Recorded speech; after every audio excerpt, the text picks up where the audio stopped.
अस्सलाम वालेकुम। अब हम इस वीडियो में बात करेंगे basic formula for calculations in Excel. ये मैंने एक स्प्रेडशीट ओपन की है जिसमें मैंने लिखा है sum, subtraction, multiplication, division, percentage, average. ठीक है, तो ये हमारे पास एक समझे कि एक सेल रिपोर्ट है for the month of January, जिसमें सीरियल्स नंबर दिए हुए हैं, 20 तक हमारे आइटम्स हैं, पेन, मोबाइल, माउस एक्सेट्रा।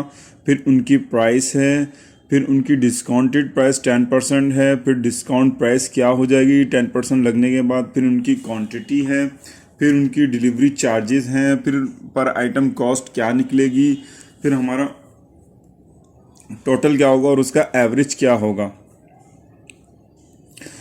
सबसे पहले हम आ जाते हैं डिस्काउंट में। अब हमारे पास जो पेन की प्राइस है 30 है और उसका हम जो डिस्काउंट दे रहे हैं वो 10% दे रहे हैं।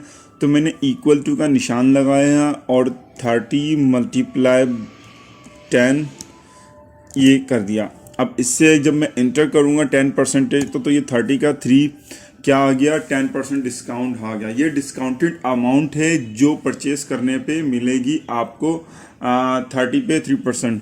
इसका मतलब क्या हुआ कि जो आपकी प्राइस हुई पेन की वो क्या हो जाएगी, 30 माइनस 3, 27, यानी डिस्काउंटेड प्राइस। डिस्काउंट मिलने के बाद आपको जो आपका पेन मिलेगा वो मिलेगा 27 रुपीज़ का।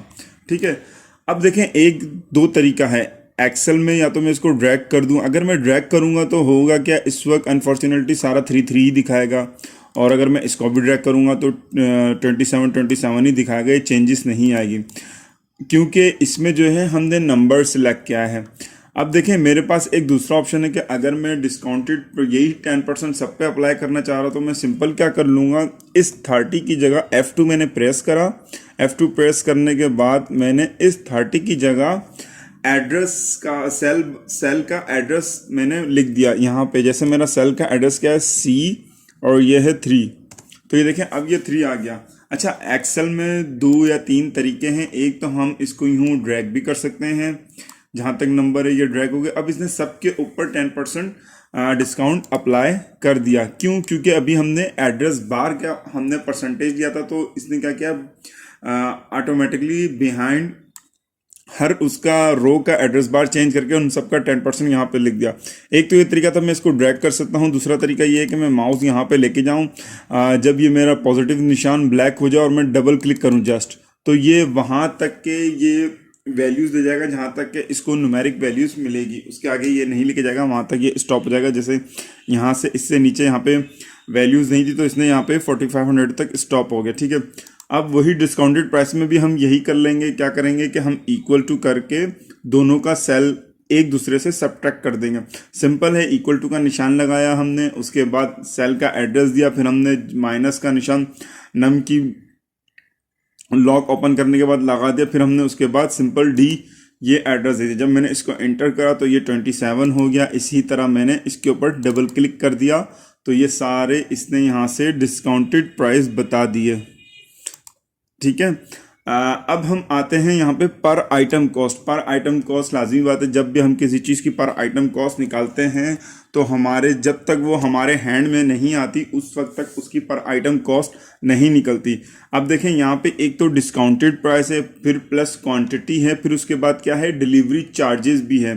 तो ये डिलीवरी चार्जेस भी जब क्वांटिटी पे ऐड होगा तब ही जाके हम क्या कर लेंगे, इसकी पर आइटम कॉस्ट निकाल लेंगे। मैंने यहाँ पे इक्वल टू का निशान लगाया, फिर मैंने ब्रैकेट ओपन करा। अब मेरे पास जो पीस है, अब मैं अगर 1 बाय 1 करूँगा उसी तरह तो फिर मुझे दोबारा वो 1 बाय 1 चेंज करना पड़ेगा। तो मैं क्या करूँगा, सेल सेलेक्ट करूँगा। मेरे को क्या करना है, ये 27 को मल्टीप्लाई करना है क्वांटिटी से। जब ये क्वांटिटी से मल्टीप्लाई हो गया फिर मैं क्या करूँगा, इसको मैं ऐड कर दूंगा किससे, ये डिलीवरी चार्जेस से। अच्छा, अब मुझे पर आइटम निकालना। पर आइटम मतलब कि जितनी क्वांटिटी होगी उस क्वांटिटी को हम डिवाइड कर देंगे टोटल अमाउंट से। ठीक है, तो मैं क्या करूँगा, अगेन एक और ब्रैकेट लगा लूँगा। उसकी वजह ये है कि इन सब को मेरे को बाद में डिवाइड भी करना है। देखें सबसे पहले क्या किया मैंने, ये डिस्काउंटेड प्राइस को मल्टीप्लाई कर दिया क्वांटिटी से F3 से, फिर उसमें मैंने ऐड कर दिया क्या, डिलीवरी चार्जेस, क्योंकि डिलीवरी चार्जेस एक्चुअली सबके चेंज है, इस वजह से डिलीवरी चार्जेस के फिर मैंने सेल सेलेक्ट किया। अगर डिलीवरी चार्जेस सेम होता तो माइट भी पॉसिबल था मैं सिंपल जस्ट वही एक अमाउंट लिख देता, ठीक है। फिर मैंने इनको डिवाइड कर दिया। डिवाइड किससे करा, अब मैं डिवाइड करूँगा उसी क्वांटिटी से। तो ये हमारी क्या निकल जाएगी, पर आइटम कॉस्ट।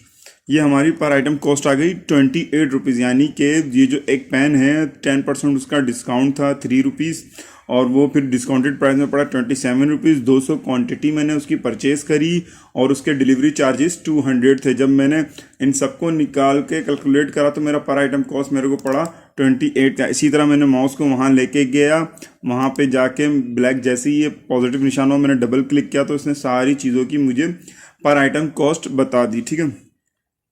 अब हमें टोटल कॉस्ट निकालनी है। टोटल कॉस्ट निकालने के लिए भी सिंपल है कि जो हमारी पर आइटम कॉस्ट है उसको मैं मल्टीप्लाई कर दूंगा किससे, क्वांटिटी से, तो हमारे पास टोटल कॉस्ट इसकी निकल जाएगी। ये इसकी सारी की सारी टोटल कॉस्ट निकाल ली मैंने सब आइटम्स की, 20 के 20 आइटम्स की, ठीक है। उसके बाद फिर हम आ जाते हैं एवरेज पे। एवरेज सिंपल है कि हम या तो इन तीनों को ब्रैकेट के अंदर इस तरह सेपरेट ऐड कर लें, सेल नंबर दे के, और फिर डिवाइड कर दें 3, तो ये इसकी एवरेज अमाउंट आ गई। कि एवरेज अमाउंट क्या रही है, ये 3 आइटम्स की 40,550 एवरेज अमाउंट रही है। दूसरा एक तरीका ये है कि हम सम इस तरह भी करते हैं कि हम इस तरह लिख लें SUM सम ब्रैकेट ओपन, और ये तीनों address bracket close divide by 3, क्योंकि हमने 3 आइटम्स को सिलेक्ट किया तो एवरेज भी निकालने के लिए हमको 3 से ही डिवाइड करेंगे। तो ये हमारी इसकी आ गई एवरेज कॉस्ट आ गई, ठीक है। इसमें हमने डिस्कस कर लिया सम को, सबट्रैक्ट को, मल्टीप्लिकेशन को, डिवीजन को, परसेंटेज को, एवरेज को। उम्मीद करता हूँ ये वीडियो आपको समझ में आ गई होगी। Thank you very much.